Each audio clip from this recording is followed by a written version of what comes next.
গুণ থাকলে সব কাজ সেরে ফেলা যায়।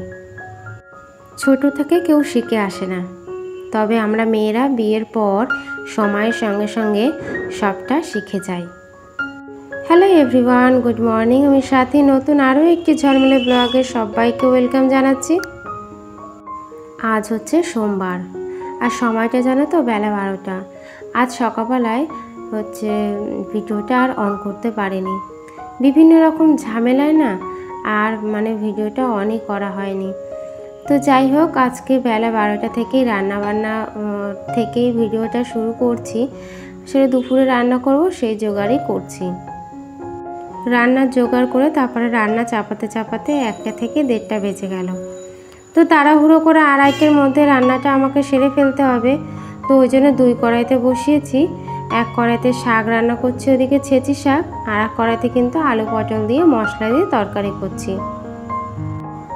সকালে আজ রান্না করতে হয়নি, তবুও জানি না সকালবেলাটা কোথা থেকে যে কেটে গেল কিভাবে, নিজেই বুঝতে পারলাম না। তো যাই হোক, তারপরে সকালেও একটা বিশেষ কাজ ছিল। তো বিশেষ কাজটা সেটা তোমরা ভিডিও শুরুতেই দেখেছো। আসলে আমার হাজবেন্ড ঘরে কিছু টাকা জমিয়েছিল। তো সকালে না 10টার দিকে খাওয়া দাওয়া সেরে তারপরে ওই ঘরটা নিয়ে দুজনে না, সঙ্গে বাবুও ছিল, 3 জনে মিলে বসেছিলাম টাকা গুনতে। তো যাই হোক, বেশ কিছু টাকা হয়েছে। এখন দেখা যাক টাকাটা কি কাজে লাগাই, এখনও চিন্তা ভাবনা করে উঠতে পারিনি। তবে যদি ঘরের কোনো জিনিসপত্র করি অবশ্যই তোমাদের সাথে শেয়ার করব। ওদিকে কিন্তু রান্নাটা চাপিয়ে দিয়ে এসেছি, আর রান্নাটা চাপিয়ে আসলাম ফিল্টারটা একটু মুছতে। যেহেতু ওই বেসিনের পাশে থাকে, তো মাঝে মধ্যে একটু জলও ছিটকে যায়। আর তারপরে যেহেতু রান্নাঘরে চিমনি নেই, একটু কিন্তু তেল চিটচিটে ভাব কিন্তু হালকা হয়। মাঝে মধ্যে মুছে ফেললে কিন্তু সাদা জিনিসটা দেখতে ভালো লাগে।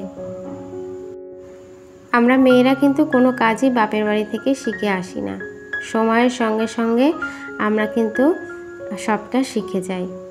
আমি তো বাপের বাড়িতে একদমই কোনো কাজ করতাম না। কোনো কাজ কি, দুজনের দুটো কাজ ছিল। একজন বাসন মাজবে আর একজন ঘর মুছবে।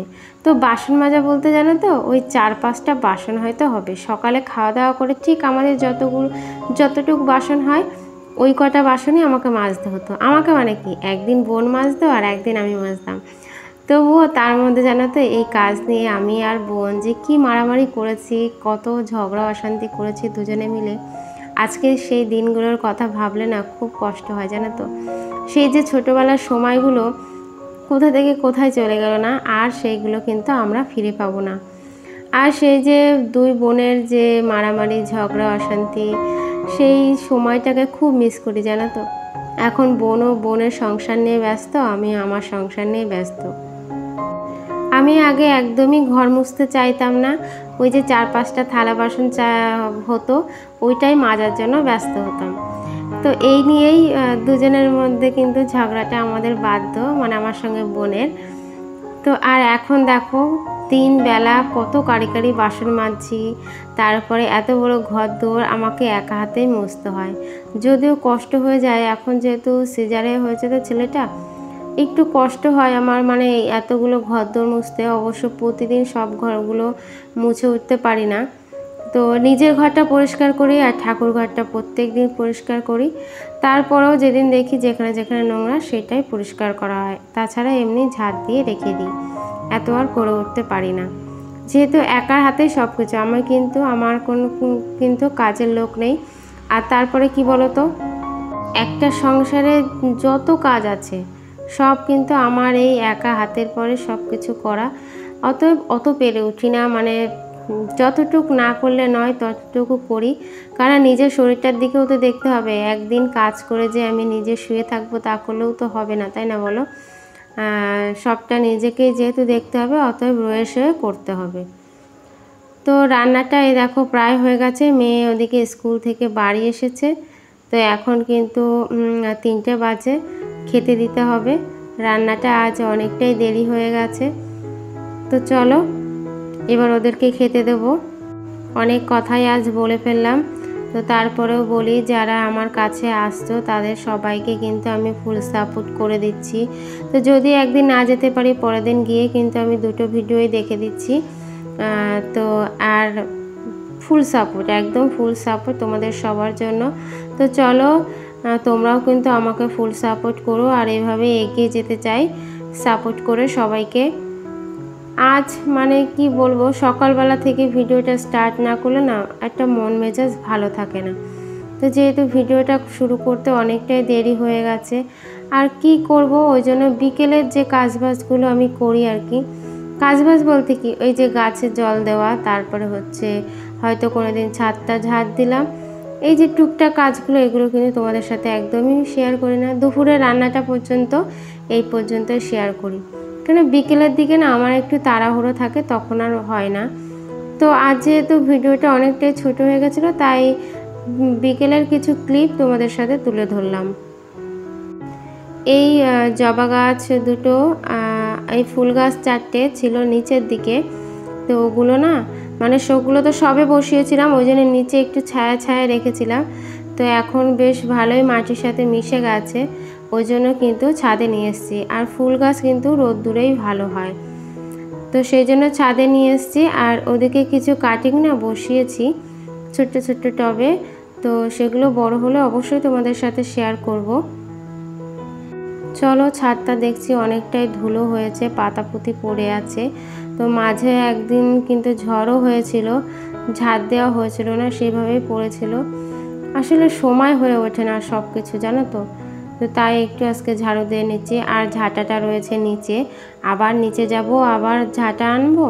তো এটা হচ্ছে ওই ঘরের ঝাড়ু, তো ওই ঝাড়ু দিয়ে আর কি ইয়েটা ঝাড় দিয়ে নিচ্ছি, ওই জন্য মাজাটা নিচু করতে হচ্ছে। এত নিচু হয়েও কাজ করতেও খুব কষ্ট হয়ে যায়, জানো তো। রোজ রোজ একই কথা বলতে নিজেরও একটা খারাপ লাগে। প্লিজ তোমরা একটা লাইক করে দিও আর ফুল সাপোর্ট করো। তো আমিও কিন্তু সব সময় তোমাদেরকে ফুল সাপোর্ট করছি, আমার নতুন বন্ধু হোক কিংবা পুরনো বন্ধু, সবাইকে আমি কিন্তু সব সময় ফুল সাপোর্ট করি। তো সেই দিক থেকে হিসাব করলে তোমরাও কিন্তু আমাকে সব সময় ফুল সাপোর্ট করে দিও। আর আমি জানি, হ্যাঁ, আমার প্রত্যেকটা বন্ধু, মানে আমার যারা পুরনো বন্ধু, যাদের সাথে একটা ঘনিষ্ঠ সম্পর্ক এখন তৈরি হয়ে গেছে, যদিও তারা কিন্তু অনেক দূরে থাকে, তাদের সাথে কোনো কিন্তু কথা হয় না, বা তাদেরকে সামনে থেকেও কখনো দেখিনি, তবুও দূর থেকে কিন্তু একটা এই কয়েক মাসের মধ্যেই কিন্তু একটা অন্যরকম সম্পর্ক তৈরি হয়ে গেছে সেই সব দিদিভাইদের সঙ্গে। তো আমি জানি তারাও আমাকে ফুল সাপোর্ট করে। আর চলো তোমাদেরকে একটা জিনিস দেখায়, জানো তো, অনলাইন থেকে এই হচ্ছে পদ্ম বীজের অর্ডার করেছিলাম 100 টাকা দিয়ে। এখানে 15টা বীজ আছে, 100 টাকায় অর্ডার করেছিলাম। এখন বীজগুলো এত ছোট ছোট, আমার না একটু সন্দেহ হচ্ছে, জানো তো।